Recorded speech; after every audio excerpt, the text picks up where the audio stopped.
nga basinziira ku kitebe kyabwe ku luguudo Katonga e Kampala, bannakibiina ki FDC batubuliddeko nga bakyalidde munnaabwe Lieutenant Colonel Dr. Kizza Besigye ne munne Obed Lutale mu kkomera e Luzira ne balubaviira ku ntono.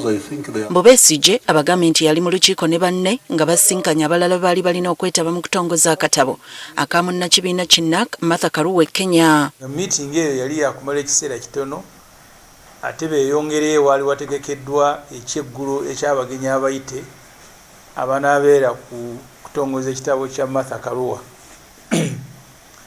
Baba batuuse mu meeting eyo gye baalimu mwe babasikamu ne babasuula mu mmotoka eriko ennamba za Kenya.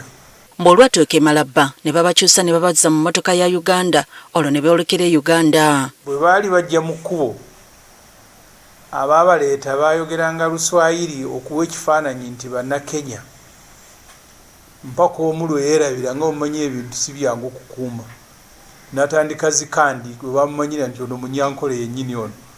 Era Waajja Obed agaye we twabagambye nti kati obudde mwebuzabuza kimwogiriridde.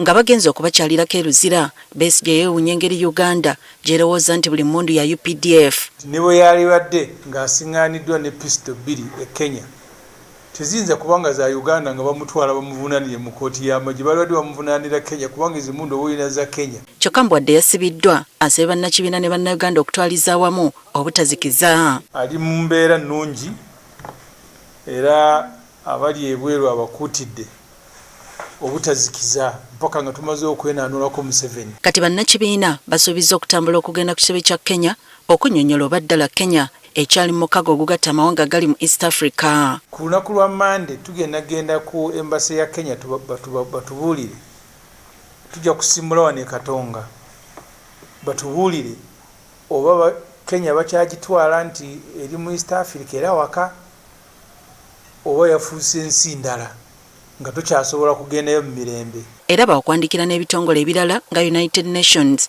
bongere okubabuulira amateeka agafuga entambula zaabwe mu mawanga agamu.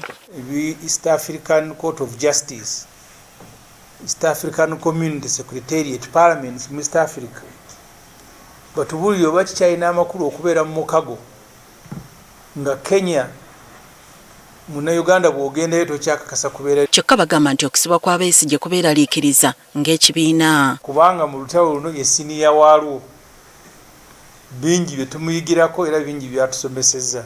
Besigye ne munne Lutale baakudda mu kkooti y'amagye Makindi nga 2 Desemba ow'omwaka guno. Susan Nanyanzi, Agafeeyo ku Spark TV.